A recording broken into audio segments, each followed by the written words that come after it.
listening to the Podcast Advertising Playbook, your resource to better understand and execute successful podcast ad campaigns. Hello and welcome to the Podcast Advertising Playbook. I am your host, Heather Osgood, and I am joined today by Bob Hunt. He is the Senior Director of Audio at Hearts and Science. Bob, welcome to the show. Great to be here, Heather. I'm so excited to talk with you today because you have such an in-depth knowledge of the audio space. But before we get into that, I'd love for you to tell us just a little bit about Hearts and Science. If somebody is listening and they haven't heard of your agency, tell us what exactly you guys do.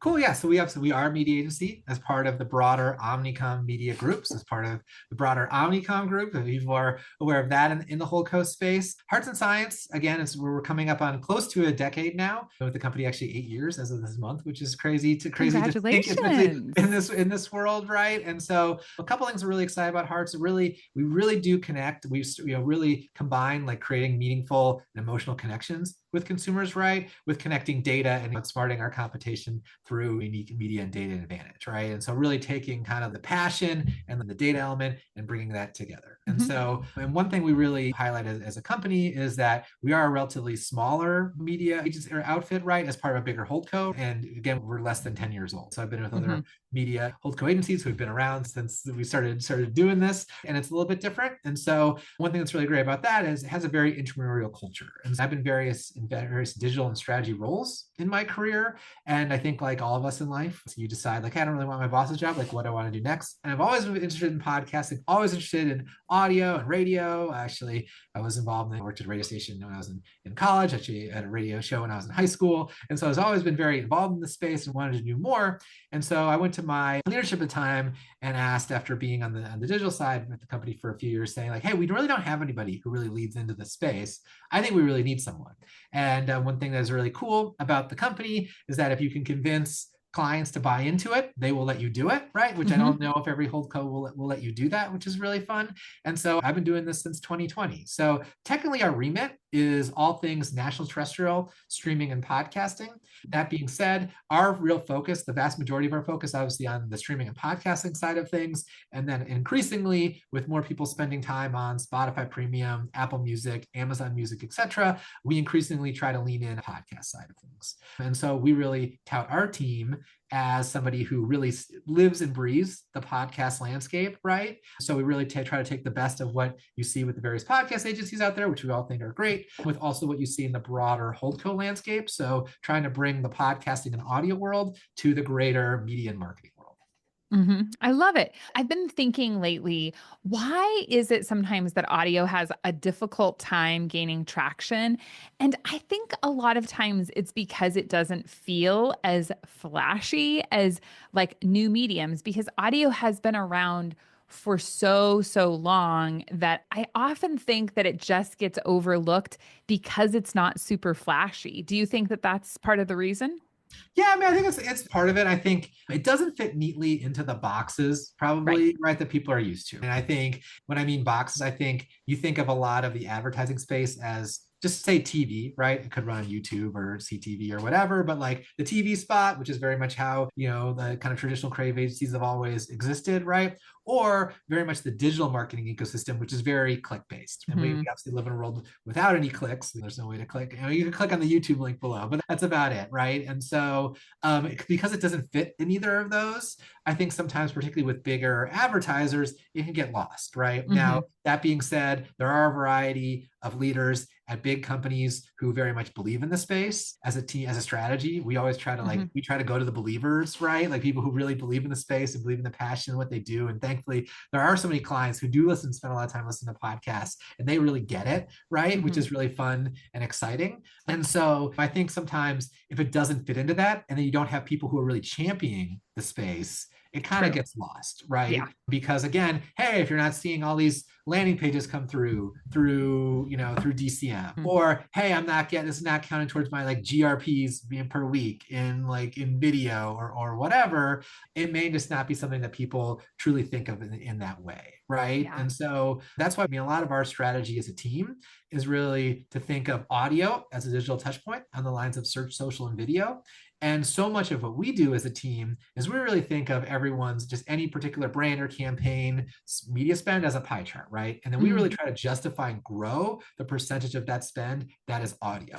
And Mm-hmm. so how we do that is really the main thing I think of when I'm asking questions to clients or strategy teams or whomever is how are they determining that pie chart? And so whether that could be very much, we have clients who are very tied to their marketing mix model. So like how do we make sure we have those right connection points so that we can highlight, audio and podcasting as part of that marketing mix model? When we do that, we do pretty well. And normally Mm-hmm. we love stealing money from the other teams. The other teams may not like that as much. When we get incremental, that goes to us. We're pretty good at that. Another thing it could be, and if there aren't, if clients maybe don't have that built out as much, hey, can we be a little creative, right? We can do brand lift studies our own, but we obviously try to link in holistic brand studies that are part of everything else going on because that creates that comparison point. Another thing we're really excited about is we're increasingly curious about the attention measurement space. That's something that's a big Mm-hmm. deal in kind of the marketing science world. And increasingly, we are seeing really all audio, but particularly podcasting, very much a lot closer to TV and connected television and Mm-hmm. significantly higher than what you see in the social space.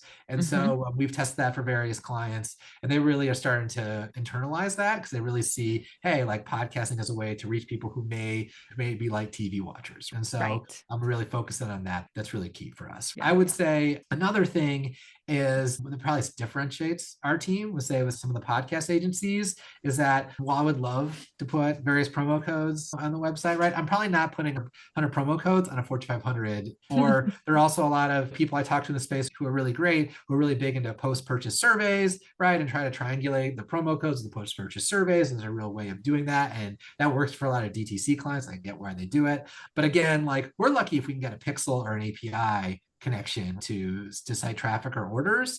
We're not going to put 100 promo codes on various websites, right? And so Right. that's something where we always have to be a little more creative. I would say a lot of the tech in the podcast space is very tied to the DTC space because they've been the big spenders in the space and they've been really leading things from just a leadership standpoint. And that stuff is great. And it's definitely not going away anytime soon. But what we're trying to take is, hey, how do we bring the best of that, but to Fortune 500 companies, right? As we are slowly seeing, obviously, broadcast ratings outside of sports continue to decline and people's media habits are becoming much more fragmented. I think people are really Mm-hmm. starting to understand like, hey, people do spend a lot of time listening to podcasting, right? And so it should be a way greater part of the media mix than it is now. And we really feel like the key to that is getting podcasting and audio on, again, that kind of that level playing field with all the other channels in a company's media mix.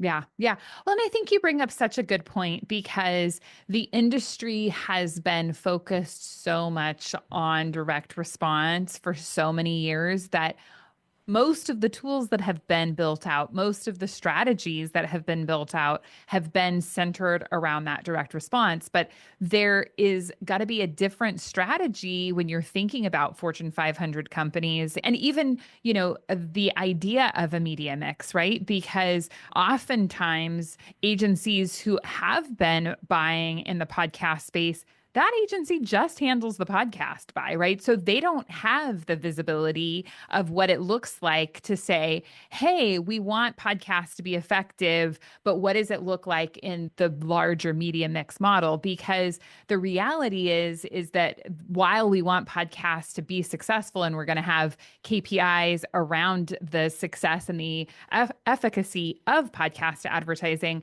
it's so important, in my opinion, to look at how it might change the results of the other mediums that you're advertising in as well. Because the way that I always look at it is that a brand doesn't exist in a silo, right? You're not just consuming one type of content and you can only hear about brands when you watch CTV or when you watch YouTube, right? It's like we're all consuming CTV and YouTube and podcast and some terrestrial and still some network TV and all of the digital, right? There's like so many different touch points. And when we hear about a brand, it's not in just one segment, right? We should be hearing about a brand across multiple platforms.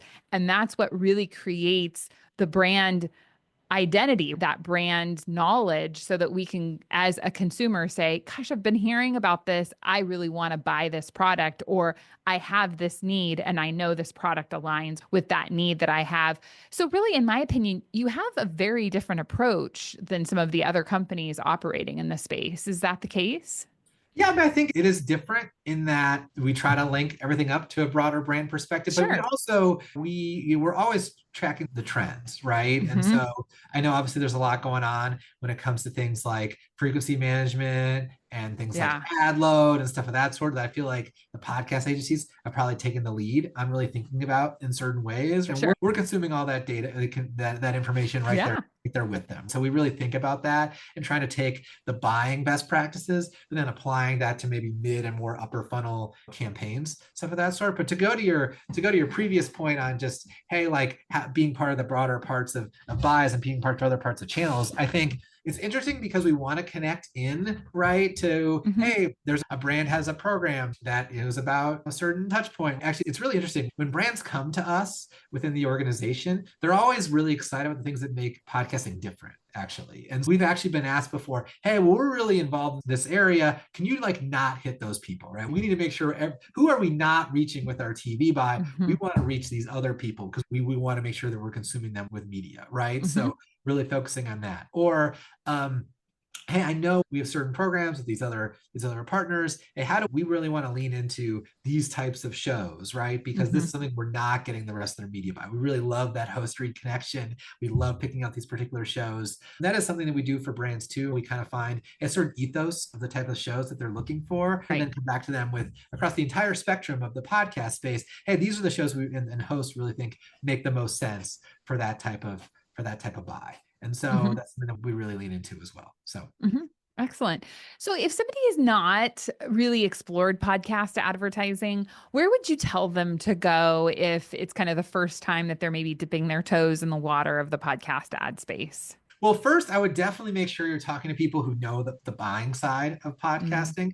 I know a lot of big brands, and again, love all these people, these big companies, they'll just go to a big podcast player, right? A big in space, like, hey, well, let's just buy a show. And then they kind of put it on a logo on a slide and check the box and call it a day. And I think also everything in my world is very platform focused, right? So everything you buy socially is part of a platform, right? Increasing what you're buying in on TV is part of a platform, right? Obviously, search and display. And we are increasingly growing what we're doing from an audience perspective. Our team is probably Mm. pretty unique that we do some work from a hands-on keyboard perspective that a lot of the other players, the holdcos, I believe, do not.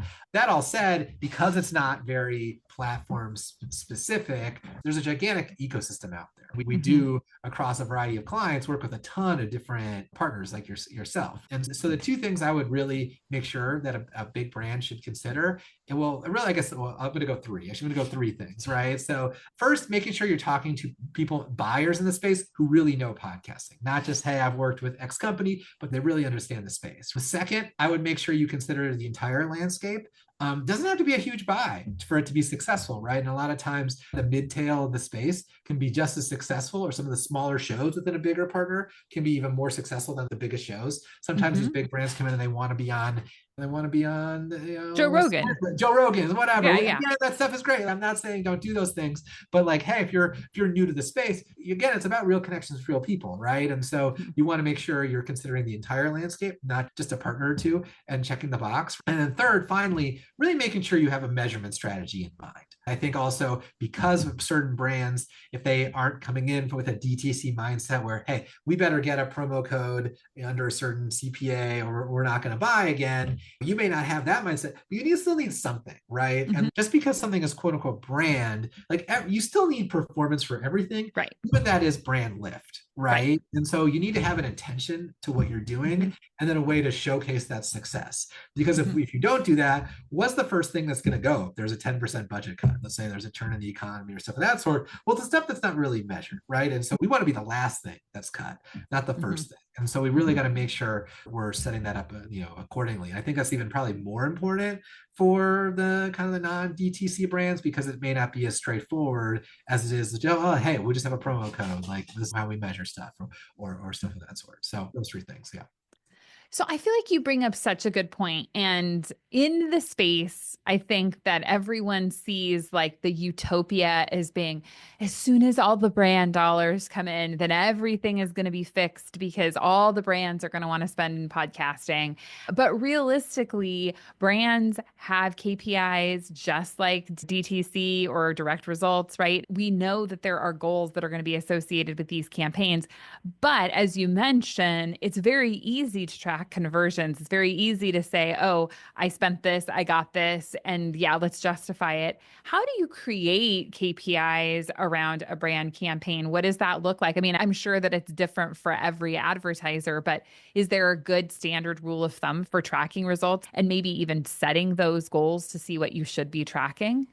And really, what it comes down to for us is how are you determining success across other channels in your mix, Mm. right? Because when Uh-huh. we're in the business, most of the time we are dealing with clients who their budget is X and it's not growing 2X every year or whatever, Hmm. right? I feel Yeah. like we've been lucky in the space where I feel like a lot of people who have been most successful, like, oh, we've matched out search and social. We're trying to grow. It's a lot of growth mindset companies, which is Hmm. great. So they're trying to add to this. I'm normally dealing a lot of times with clients who like their budget may not be growing. So we have to Right. convince them to, hey, you need to take money from social or take money from video or somewhere else and move it into podcasting. And so a lot of times we are looking at, hey, well, how are you determining success in social, right? How are you Hmm. determining success in video? And I think one thing that's really fun working with brands who may not have as much experience in the space is their knowledge is maybe, oh, they just hear about promo codes on a show. And we work with clients who, until we started working with them, they didn't even know that you could measure like site traffic, right? Because of pixel-based measure, like, wow, Yeah. I didn't even know you could do that, right? And it's like, oh, and the showing them like, wow, that's really exciting. And showing that it is much more digital in that regard, right? One thing that's also really fun being in more of a holistic space is there is more happening with showcasing the unique reach when it pertains to like digital video and stuff of that sort, right? And so we really Mm-hmm. view it as an extension of hey, your holistic video buys, Hmm. right? And really you can see those extension points and that extended reach. That's a big thing for clients, right? They know they're not reaching everybody. Like I started in a strategy role, right? It was like how many GRPs are we in, in TV, right? You kind of knew you were going to get most of America doing that, but you can't do that anymore. And so Right. showcasing that unique reach is always really valuable. But again, it really depends. It depends on the client and showcasing, hey, why you need to be there. The thing is, historically, it has not been easy for podcast or audio advertisers to be on that level playing field, right? Because so Hmm. much of what a lot of agencies do is so driven by even still a lot of last click attribution, right? And Hmm. because obviously there aren't clicks in what we're doing, that makes things a little more difficult. And sometimes it does require training clients to think a little bit differently about, hey, we're Hmm. capturing that exposure data in some form and modeling it out to some sort of action, right? Whether that be going to Right. a website, going to a brick and mortar location, making a phone call or whatever else. But also on the flip side, even if we're dealing with brand clients, I think we get asked a lot, hey, what's the best funnel for podcasting? What's the best funnel for TV or anything else? But I Hmm. think my real answer to that question is it is very much in the mid funnel where you're showcasing intention, right? Like we Okay. obviously have a bunch of brands who like most people have heard of these brands and they haven't heard of this brand at this point. Like probably our podcast campaign is not going to drive that extra point of awareness. We're talking about consideration, but awareness of a particular campaign, of a particular offer, of a particular product, right? Hmm. Like podcasting does a lot of that. Hey, you explained to your friend, like, why should you care about this, new feature or release or product or stuff of that sort? That is really where podcasts can really grow because it's the explanation of why is this important, right? Hmm. Sometimes working with creative agencies, they're not used to like building stuff out in that way. And they're used to, oh, we got to tell a story. It's like, no, the host can tell the story for you. They are the ultimate storytellers there with their audience, right? We need really the intention, right? Like, what are the Hmm. 3 or 4 key points that you're really trying to get off, and what do you want that person to do? Right. With intention. And so, even if you aren't a D2C advertiser, a lot of it, the concepts are still very much the same in bringing that like mid funnel intention, right? Because again, they may know about the brand, but there's always, hey, there's a reason you're advertising. There's something new going on. Right. Right. And I know that you've been talking about that. So how is that intention measurement really tracked? Well, it depends. So again, we do a lot from a pixel-based standpoint because I mean a lot of digital is still very much DCM tracked, and we really use the pixel-based space. Again, there Hmm. are are pros and cons, but it's really Sure. a DCM replacement, right? And Okay. so we really believe that even if it's modeled out, some idea of highlighting, hey, partner A versus partner B, or show A versus show B, that is very helpful to manage up in real Hmm. time, laddering up to something broader, right? So that's very much there. It could be, again, a holistic brand study that showcases between different partners, hey, what are we getting a lift between one partner or another, right? I bring up attention. It could be, there's also a lot going on in the visitation lift as well. There's that. There's a lot going on from a retail standpoint and measuring it Mm-hmm. on that end. So it really, again, I hate to say it, it depends on the client, but it really does. Hmm. I mean, basically what I try to do is in a lot of ways, I'm a translator, right? I'm translating Yes. the world that we live in to the world that they live in. And I try to bring that together because there are certain clients that work on that like, oh, I have never worked in that category before whatsoever. I don't know anything about this, but I know about podcasts. So it's really my job in a lot of ways to learn about their business as much as it is like my job to like teach them about podcasting. It's like to learn about the business so I can create those translation points. Right, right. So we know the podcast space has really been evolving and it's going to continue to evolve.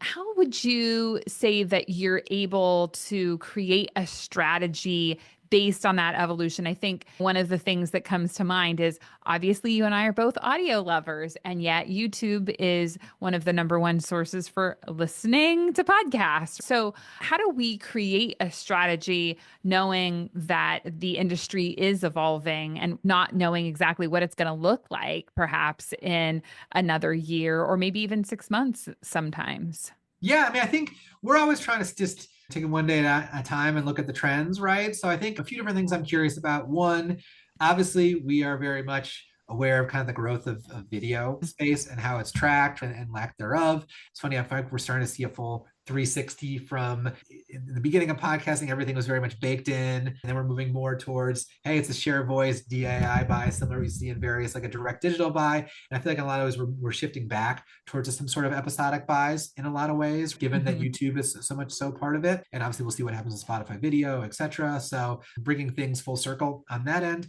is something that we're seeing and trying to handle. Another thing that's really interesting is, well, this would not incorporate YouTube and holistically in audio, I would say a lot of the programmatic landscape was just not that serious about Hmm. audio until about 6 to 12 months ago. And so we are Mm. starting, not all of the DSP players, but some of the DSP players are very much treating this stuff more seriously. And that's Interesting. Just also, in the last 6 to 8 months. I would That say really so. surprises me. Yeah, That's yeah, no, this is interesting. a new thing we've noticed. Certain things that we did not think would be possible are much more possible now than they were previously. And that's obviously more for Wow. your RSS-based inventory, right? Sure. And that's something where, and even on the streaming side, a lot of the stuff, it just wasn't, these DSPs, they are really focused on display and video, and audio is Mhm. a smaller part. So getting all these players to invest in audio specific solutions, which are really required, has taken some time. But we're starting to see a lot more of just whether that be content signals, so making Mhm. sure we're getting full transparency, genre show episode with what we're Mhm. buying Mhm. programmatically, right? That's really critical. Another thing is making sure we have better vetting for brand safety, right? And brand Sure. suitability, really suitability. So Yeah. like work with clients to figure out, hey, what types of shows do you feel comfortable being in, and properly vetting those shows across the board is something really critical. But I think the big thing that excites us about buying with DSPs, and there are pros and cons. And again, we're not, nor do we have any intention to move away from the host read.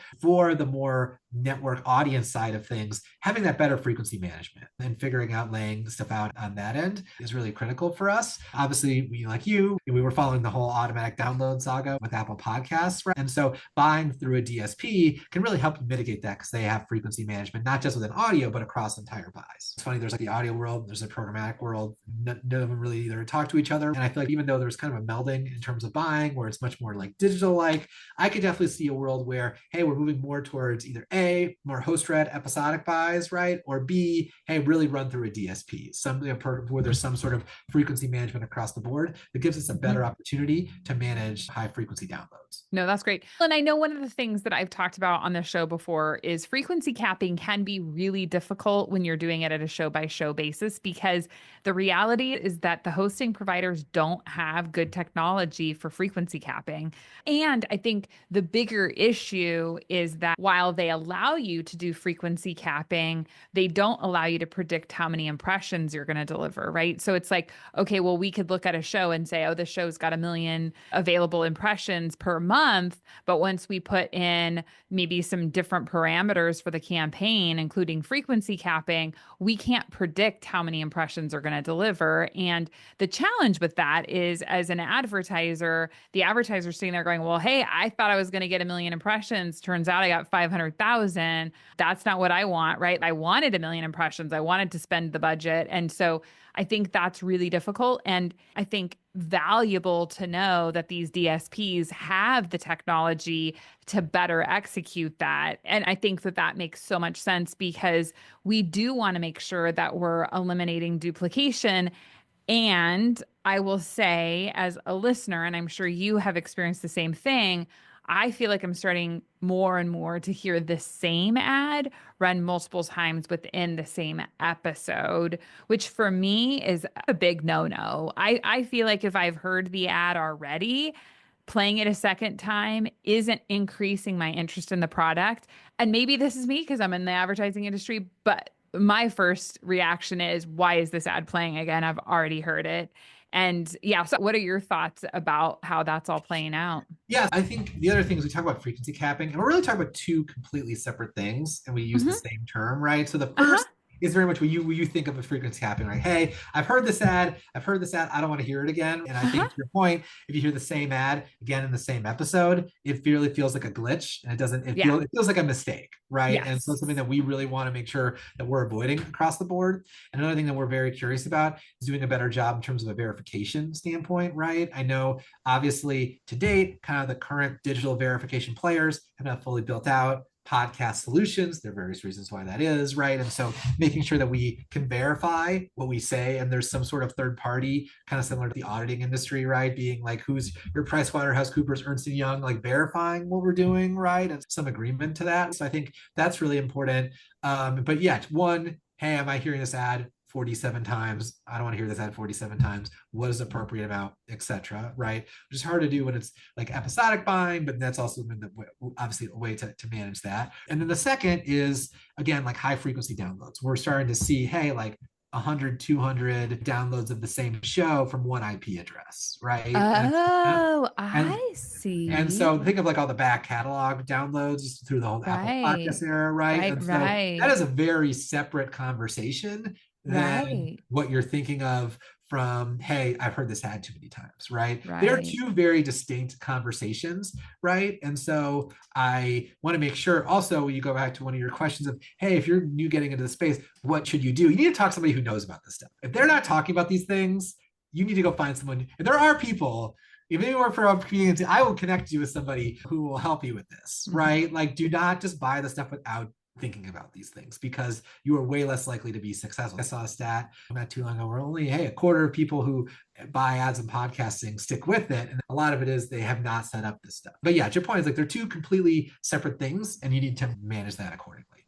Yeah, yeah. That's amazing. So the DSP can actually look at the IP address and say, no, we're not going to serve this ad 100 times to the same Yes. IP address. Yes. Well, it depends. Some DSPs will not incorporate IP address in their device graph whatsoever, just for privacy reasons. They will Hmm. not do it. That's Right. their prerogative. They don't want to do it. Some Sure. will. So I Hmm. think if you're buying podcasting via DSP, step one is, will they incorporate IP address in the device graph before you go Hmm. further? But then obviously frequency capping holistically is a big part of what they do, right? So you Hmm. setting up your buy, you set up the various frequency caps. So we have seen when you're looking at like the high end frequency, like 15 plus, like what percentage of the impressions did run against that, right? We see that number significantly lower when we run Hmm. things from a programmatic standpoint than just like a direct DAI buy, because that frequency management is applied. Hmm. Yeah, very interesting. So, do you feel like you see different results from programmatic as you do from host reads? I mean, it totally depends. Obviously, the best host read ads experience is the best. I think their programmatic in a lot of ways gets a bad rap because, I mean, we've all heard ads that just seem out of place or stuff of that sort. And also the fast forward Mhm. buttons right there. So that I think a lot of programmatic campaigns have not been done that well, right? Mm-hmm. Because I used to go through a whole just my own personal exploration. Hey, like if I'm still doing a host read and it's DIY, why is Baked In doing so much better? And frankly, it's because a lot of the high frequency downloads. That's a huge part of it. But if you do, we have seen success in programmatic buying if you are managing it appropriately. Mm-hmm. So I mean, obviously you want to build something, you want to build creative that also Mm-hmm. makes sense. The other thing is we have a variety of clients who they have a lot of legal restrictions, right? And they have to hear this Yeah, in advance. And so sometimes having something that's more of a controlled environment sure. is better for them than just giving people copy points and letting it rip, even though that it's a lot of fun. And so we have seen success in that area, right? The other thing that's fun is we also